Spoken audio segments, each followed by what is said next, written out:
C'est 23. Nouvelles technologies, univers numérique et innovation. Voici une tasse de tech avec Alain McKenna et Pascal Forget. Et bonjour tout le monde, bienvenue à un nouvel épisode d'une tasse de tech, édition spéciale semi-californienne. Alain McKenna ici au show, en studio, relax, mollo, avec Pascal Forget, qui lui, j'allais dire, c'est la coule douce en Californie, mais il fait pas chaud là-bas, Pascal, on dirait. Il fait plus frais qu'on le pense. Les gens qui disent c'est en Californie, ils sont pas allés sur la côte ouest à San Francisco ou à San Jose où je suis, au SAP Center, le SAP Center, voilà, où on vient de dévoiler la nouvelle famille Galaxy S24. Et j'ai d'ailleurs le S24 Ultra dans les mains, fraîchement déballé, fraîchement unboxé, avec des belles fonctions. On va pouvoir en parler dans quelques minutes, si tu veux.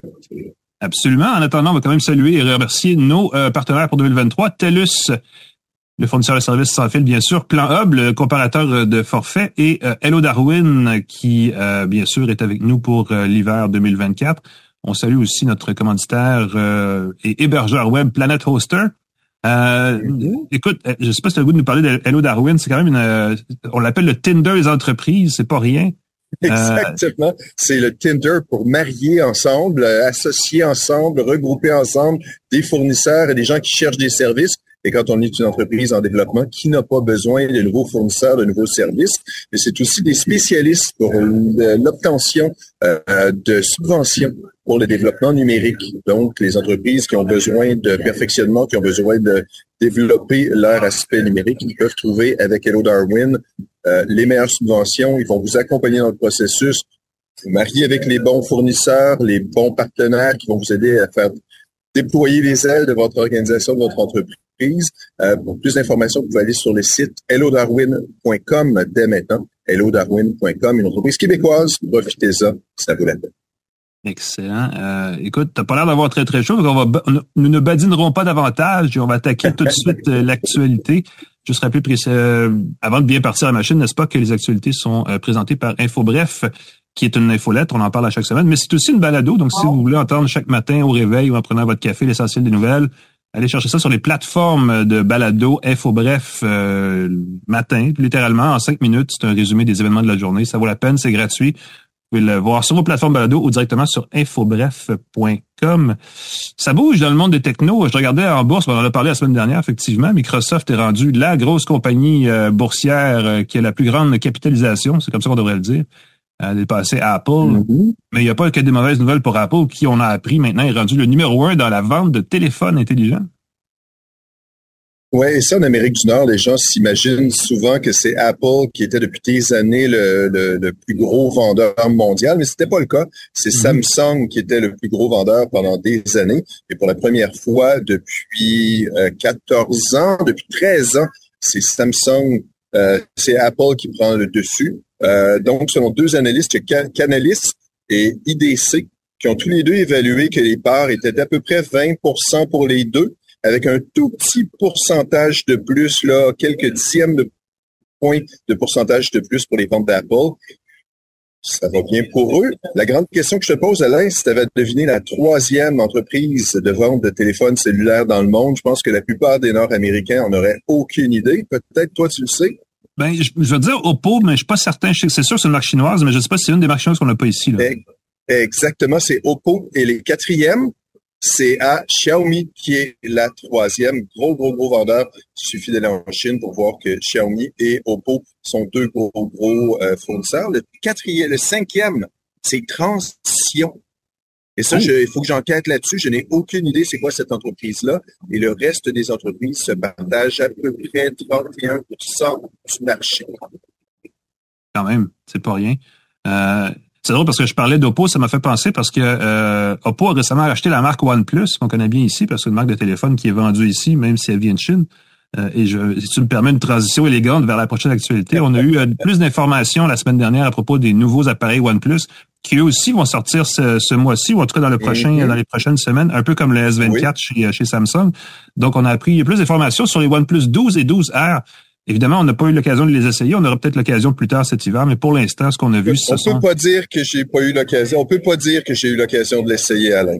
Voilà. On a certainement eu Écoute, il y a eu des briefings qui ont été donnés, je vais juste dire ça comme ça. Évidemment, il y a donc 2 nouveaux appareils cette année. OnePlus veut simplifier la donne. Ils veulent revenir à sa prémisse d'origine, qui était un appareil haut de gamme vendu à prix d'un appareil bas de gamme. Donc, on a 2 appareils, le OnePlus 12 qui est le fin du fin, le top du top, et le 12R qui se veut l'espèce de version bon marché. Les 2 téléphones sont déjà vendus en Asie, donc c'est pas comme s'ils étaient vraiment, vraiment nouveaux, mais ils vont être nouveaux pour nous en Amérique du Nord. Ce qui est nouveau, il y a évidemment beaucoup de petites améliorations, pas nécessairement un nouvel appareil, il ressemble beaucoup au OnePlus 11 de toute façon. Il y a des éléments qui sont empruntés aussi au OnePlus 10T d'il y a 2 ans déjà. Entre autres, ce qu'on voit, c'est qu'on retrouve évidemment les objectifs Hasselblad qui étaient présents sur le 11. On a aussi une caméra avec un capteur de 50 mégapixels et un objectif téléphoto de 64 mégapixels, ce qui devrait être assez intéressant au niveau de la netteté du grain, de la finesse des photos. On a aussi travaillé de très près avec Qualcomm. On dit qu'on a beaucoup amélioré 3 choses, la performance, l'autonomie de la batterie et aussi la chaleur, la production de chaleur des appareils, parce que ces appareils-là peuvent souvent devenir très chauds. Et là, on a créé quelque chose derrière qui permet de dissiper la chaleur très efficacement. On a travaillé avec Qualcomm là-dessus. On a travaillé avec Qualcomm aussi pour améliorer tout ce qui est lié aux jeux vidéo. Donc, en anglais, c'est la responsivity, le temps de réaction, la réaction, vraiment le temps que prend l'appareil à interagir au niveau du son, au niveau de l'image, tout ça. Donc, on a vraiment travaillé fort là-dessus. Et là, on a soulevé un truc, et ça, je ne savais pas, mais on a travaillé de très près avec Qualcomm pour prévoir la mise en marché d'un casque de réalité augmentée qui pourrait ou ne pourrait pas être basé sur le OnePlus 12. Donc, j'ai hâte de voir s'il y a un accessoire dont on ne nous a pas vraiment parlé qui serait un casque de réalité augmentée ou virtuelle éventuellement, mais déjà d'avoir un affichage devant ses yeux qui permettrait de connecter dans un OnePlus 12. Certainement, la performance est là. Ça ajoutera une dimension que personne à date a essayé dans le marché de la mobilité. Donc, j'ai hâte de voir ce qui s'en vient de ce côté-là, mais on a vraiment laissé entendre qu'il y avait peut-être du nouveau de ce côté-là. On sait que Google et Samsung travaillent aussi sur un casque de réalité virtuelle et ou augmentée. Ils n'arrêtent pas de le repousser, mais un jour, ça va certainement arriver. Je ne sais pas si tu en as entendu parler là-bas, Pascal, mais c'est quelque chose qui est dans les airs, on le sait. Moi, ce que j'ai entendu en parlant avec les représentants de OnePlus, c'est qu'ils travaillent très fort au Canada pour étendre leur part de marché et puis développer des nouveaux produits. Ça risque de bouger beaucoup. Du côté de Huawei, je serais pas surpris qu'ils tentent aussi d'aller vers l'intelligence artificielle. Mm-hmm. À suivre de ce côté-là. Parlant d'intelligence artificielle, Pascal, je ne sais pas si tu as vu le détail, Copilot Pro a été lancé par Microsoft cette semaine. C'est vraiment gros, ça aussi, là. Ben oui, c'est un dossier que je suis de près parce que je donne des formations là-dessus, puis on l'attendait beaucoup, mais le Copilot a été lancé pour tout le monde qui travaille dans une entreprise de plus de 300 personnes. Donc, il fallait avoir au moins 300 licences pour profiter de Copilot. L'expérience, semble-t-il, a réussi. On a généré 5 milliards d'images et plus de 5 milliards de conversations avec Copilot. Donc, ça a été un gros succès dans les entreprises dans lesquelles on a implanté Copilot. On a annoncé une nouvelle version de Copilot, le Copilot avec une version pro un peu plus chère. Et pour ça, il suffit d'avoir une licence maintenant. On a annoncé en fait 2 nouvelles. Le fait d'une licence un peu plus chère pour avoir des options plus avancées, mais aussi que tout le monde maintenant, y compris les petites entreprises de moins de 300 employés, on pouvait simplement prendre une licence dans son organisation pour essayer de copilote dans son organisation. Ceux qui sont créatifs, ceux qui vont générer du contenu dans votre organisation vont pouvoir utiliser Copilot pas très cher par mois, en plus de la licence de base de Microsoft 365. Exact. Copilot Pro va être $20 par mois, je crois, et va être mieux intégré. Il y a l'application pour Windows, l'application mobile sur iPhone et Android, et il y a une intégration dans la suite Microsoft 365 qui permet d'aller chercher de l'information ou de créer du contenu dans Word, Excel, PowerPoint et dans Outlook aussi. Donc, on pourra, semble-t-il, dicter à son copilote l'idée générale d'un courriel et le courriel va s'écrire tout seul. Ça, j'ai hâte de voir ça. Il y a de la gestion de prise de rendez-vous aussi qui est intégrée, semble-t-il. Donc, il y a beaucoup d'automatismes qui apparaissent. C'est assez intéressant. Et on pourra aussi, et là, je ne sais pas à quel point, parce que ça a été dit un peu vaguement, mais on pourra demander à Copilot de gérer pour nous nos statuts en ligne sur les réseaux sociaux. J'imagine que sur LinkedIn, ça va être facile puisque c'est toute la même famille, n'est-ce pas? C'est Microsoft, voilà. Exactement, mais je ne sais pas pour la suite pour les autres réseaux sociaux. J'ai dit que ça prenait une licence Microsoft 365, ça prend une licence Microsoft 365 et ça fonctionne aussi avec la licence Office. Ceux qui sont en entreprise savent la différence, on a un peu moins d'applications et de logiciels. Et ce que tu disais ici, qu'est-ce que j'avais comme info? C'est 27 $ canadiens. Ah voilà, j'avais l'argent américain, effectivement. Qui permet d'avoir GPT-4 Turbo. avec la création d'améliorer et l'accès à toujours les nouveaux modèles. Je pense que l'autre grosse nouvelle qui est le fun, c'est qu'on va pouvoir créer ses propres intelligences artificielles GPT. Donc, on va pouvoir l'optimiser pour sa prise de rendez-vous, ses informations qu'on donne à ses clients en fouillant dans nos données, et ainsi de suite. Ouais, il va y avoir un GPT Builder, même Copilot Pro. C'est ça, GPT Builder, c'est l'application qui va proposer aussi. Ça va être brasser pour Microsoft. C'est vraiment intéressant. La course est là. Qui va avoir la plus grosse valeur à la fin de l'année, Apple, Microsoft. Oui, ben Apple, j'avais prédit Microsoft. Apple se débat d'une autre façon dans d'autres problèmes. En ce moment, ils sont en train de prévoir un deuxième App Store sur leur iPhone parce qu'ils doivent se conformer à un cadre législatif en Europe. Et on a appris donc d'ici le 7 mars ou plus tard, ils vont lancer, je ne sais pas quelle forme ça va prendre, mais ça va vraiment être un endroit où on pourra trouver des applications qui ne sont pas nécessairement approuvées ou qui ne passent pas par le App Store d'Apple directement. On le sait en Europe, ils estiment que cette pratique-là d'Apple est l'équivalent d'un monopole, d'une pratique monopolistique. Je sais pas si ça se dit en français, mais bref, on a donc demandé de pouvoir, ce qu'on dit en bon terme Android, sideloader des applications, donc les installer sans que ce soit autorisé par le fabricant à même son iPhone. Évidemment, il faut jouer sur les mots parce qu'Apple continue d'essayer de contrôler ça le plus possible. Notamment, Apple va continuer de facturer les développeurs, même si on essaie de vendre une application pour l'iPhone à côté de l'App Store, il va falloir remettre une certaine redevance à Apple, si j'ai bien compris. Donc, ça risque quand même d'être assez... J'ai hâte de voir comment ça va débloquer parce qu'en même temps, on le sait, les applications qui ne sont pas approuvées, il va probablement avoir du bon, mais il va y avoir du moins bon aussi. Donc, ça va être intéressant de suivre très mauvais. comment on pourra départager le grain de livret, n'est-ce pas, dans ce marché-là. Mais ça s'en vient au 7 mars. Et ce qu'on dit, évidemment, c'est pour se conformer à ce qui s'appelle l'acte des marchés numériques là en Europe. Mais ce qu'Apple fait présentement là-bas pourrait aussi être fait au risque en tout cas d'arriver plus tôt que tard en Amérique du Nord et ailleurs dans le monde. Donc ça aussi, ça va être à suivre comme actualité. 2 App Stores sur l'iPhone. Déjà que c'est assez mêlant sur Android d'avoir 2 App Stores, celui de Google, 2 Play Stores, et celui du fabricant. Des fois, c'est Samsung, des fois, c'est d'autres. On n'est pas sorti de l'auberge de ce côté-là. C'est pas en train de se simplifier, je veux dire ça. Ça va peut-être nous prendre une intelligence artificielle pour faire le tri, n'est-ce pas, à notre place des bons outils. Oh oui. Et ceux qui ont un téléphone Samsung vont pouvoir en profiter parce que c'est un peu ça qu'ils ont mis de l'avant lors du dévoilement des téléphones S24.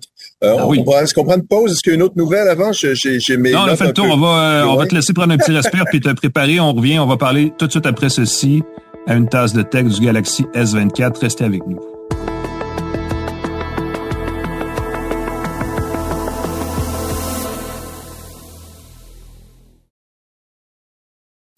De retour à Une tasse de tech avec Alain McKenna et Pascal Forget. Bienvenue à Une tasse de tech édition. On se la gèle, en tout cas pas moi, mais Pascal là-bas. Moi, je suis dans les bureaux de Cogeco confortablement installés.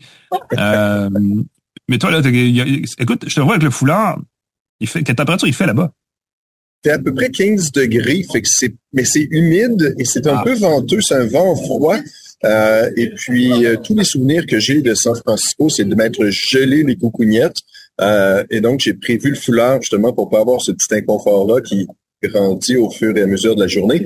Pour ceux qui se demandent pourquoi je sonne un peu bizarre, je suis dehors en face du SAP Center. Comment il prononce, SAP ou SAP? SAP, ouais, c'est SAP Center, effectivement.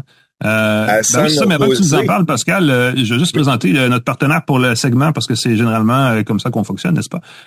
Partenaire qui est nouveau pour cette année, pour 2024, Planet Hoster, que vous connaissez peut-être pas, c'est un hébergeur québécois.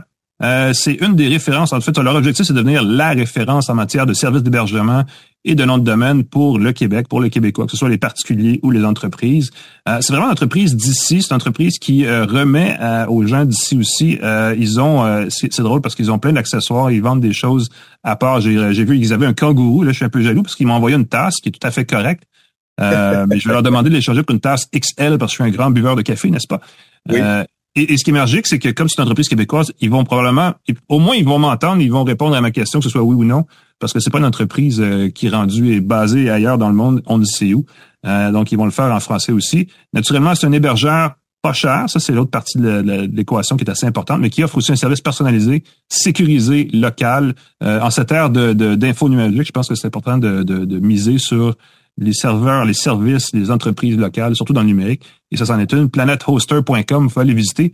On met les liens de nos partenaires dans la description des balados maintenant, donc vous pourrez aussi cliquer là si ça vous prend un site web un outil pour gérer vos propres courriels ou des choses comme ça. Ils ont ce qu'il faut à bon prix. Allez voir ça, planetoaster.com.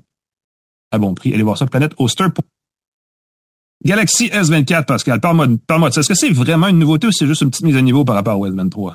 Ben, écoute, en apparence, il n'y a pas de surprise. C'est le même langage de conversation, c'est le même langage de design que Samsung fait depuis quelques années. Il y a le S24, le S24 Plus et le S24 Ultra qui va du téléphone abordable. On s'entend qu'abordable maintenant, c'est $1,100, qui va jusqu'à $2,280 pour le Ultra, tout équipé, 1 gigaoctet de stockage. Il est offert en toutes sortes de couleurs non genrées. Je l'ai mentionné pendant la présentation, ça m'a fait sourire. Et puis, on a ajouté surtout des innovations au niveau de l'intelligence artificielle. Il y a des gens de Google qui sont venus sur la scène. J'ai eu l'occasion de faire l'essai, de l'expérimenter un peu à l'avance. Il y a quand même eu des surprises pendant la présentation. Entre autres, on permet de faire la recherche en encerclant du contenu dans son téléphone. Fait qu'on a simplement qu'à appuyer, mettre en pause une vidéo, et on peut encercler quelque chose sans avoir besoin de quitter l'application, de faire une recherche.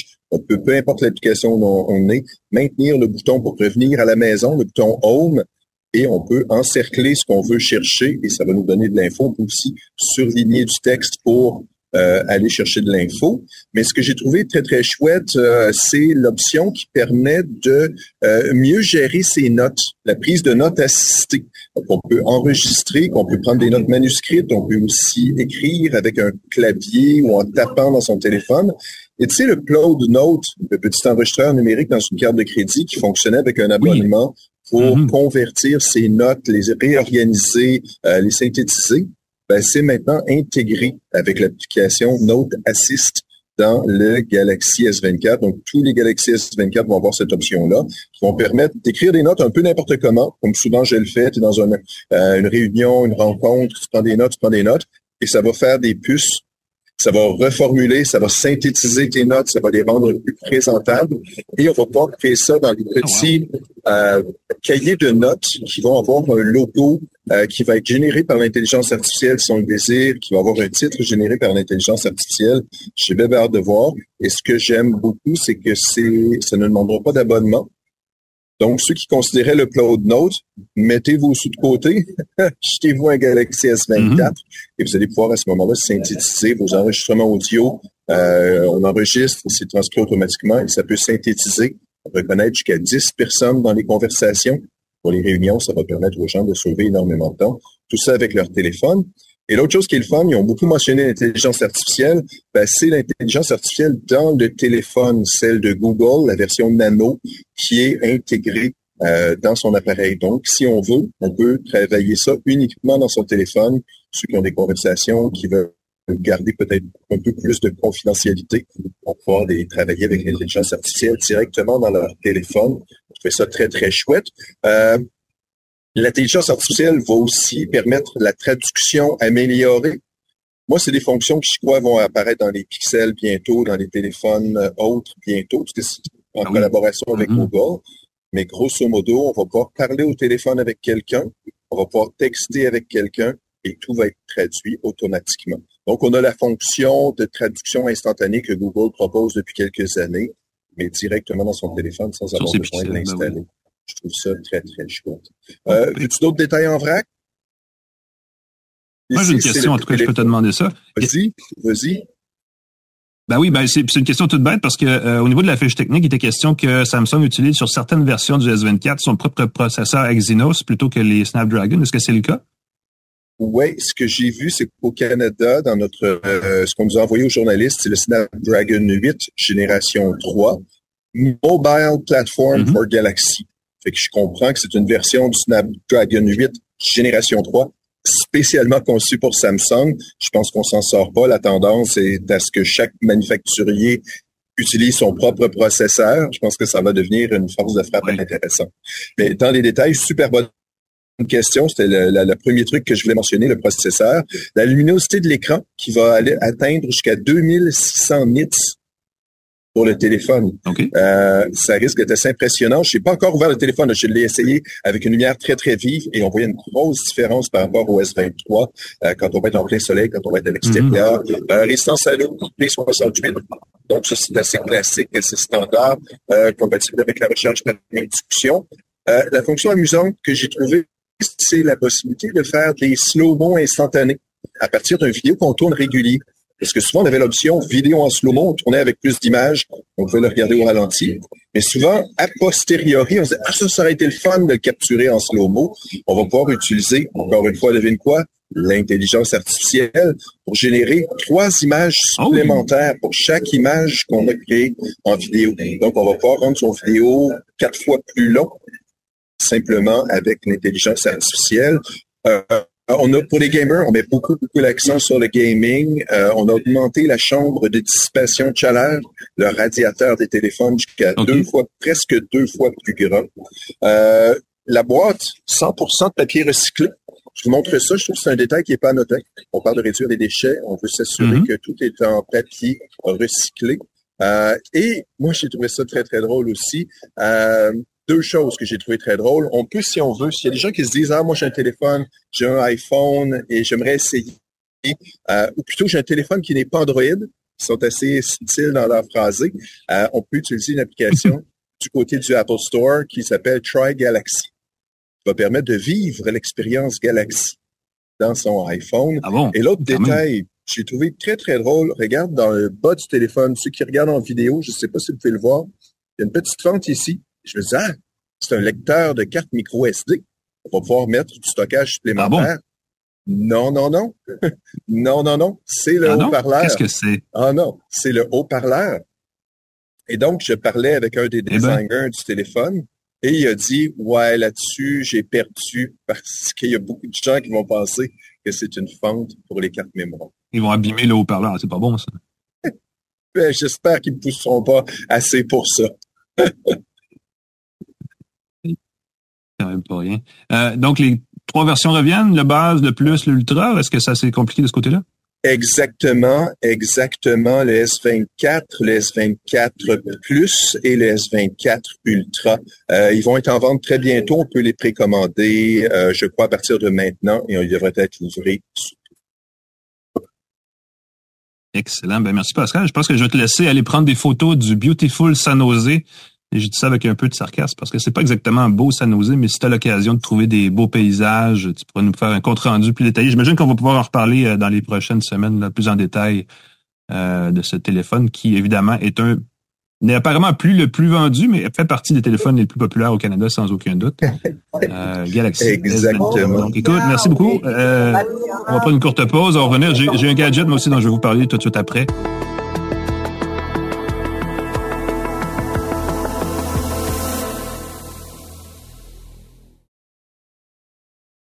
De retour à Une tasse de tech avec Alain Mekena et Pascal Forget.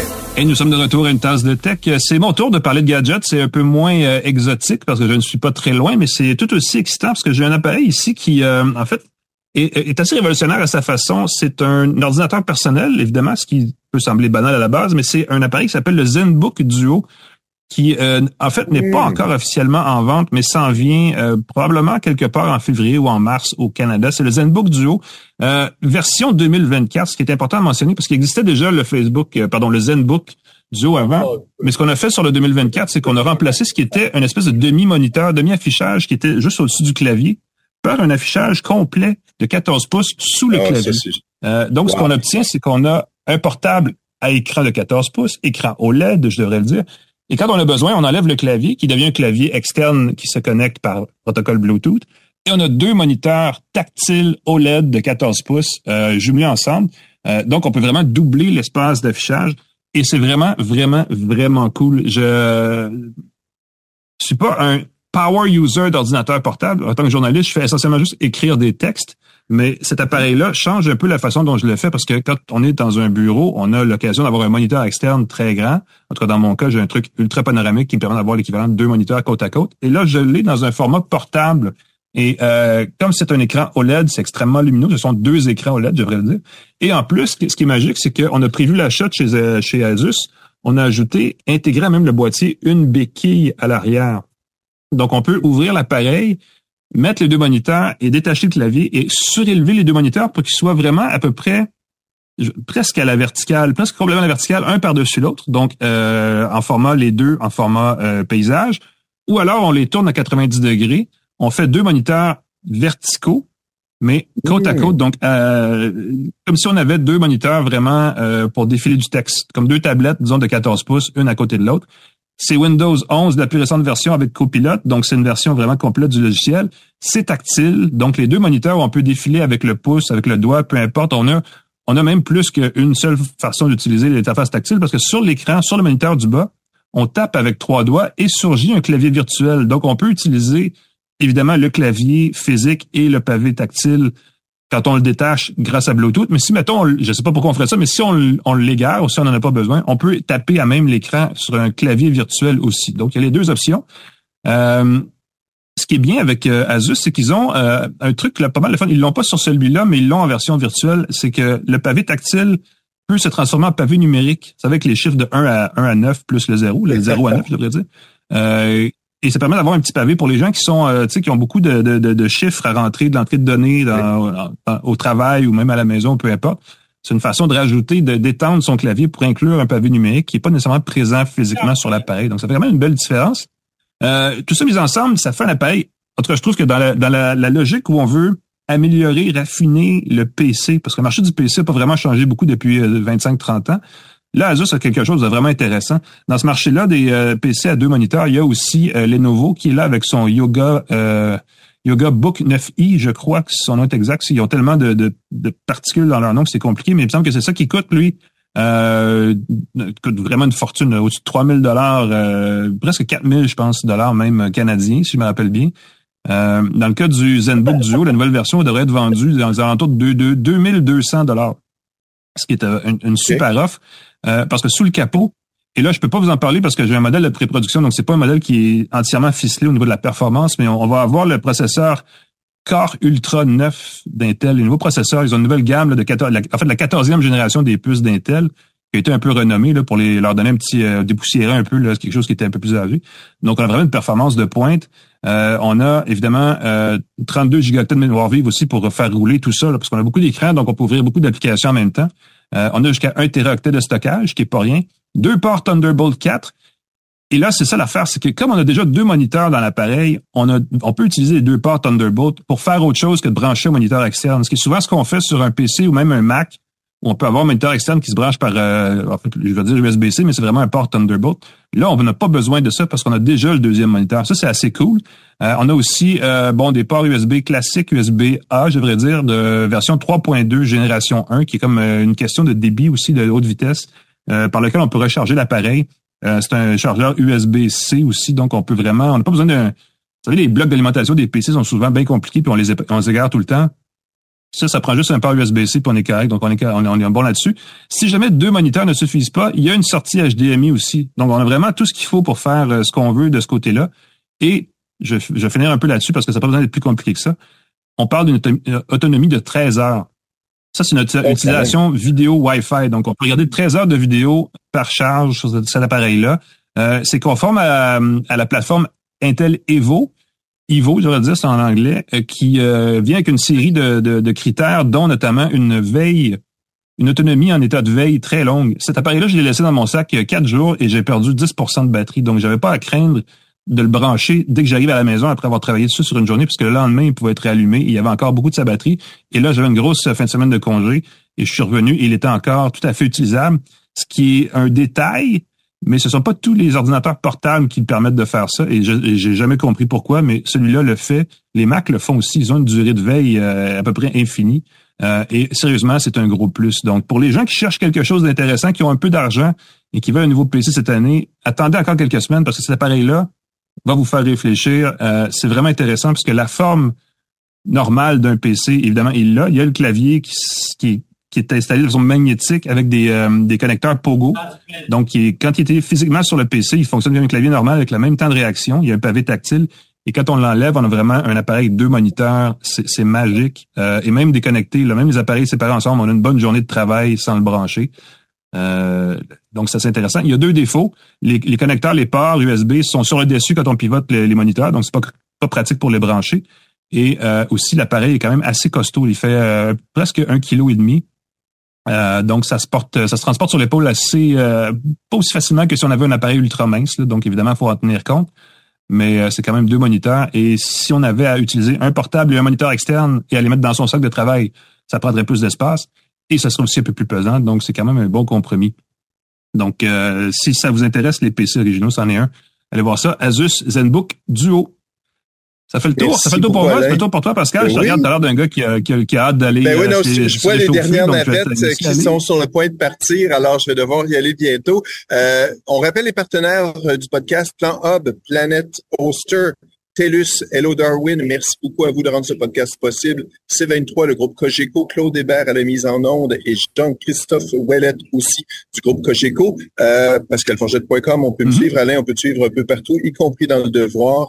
Bien hâte de revenir et de faire l'essai du Galaxy S24 Ultra.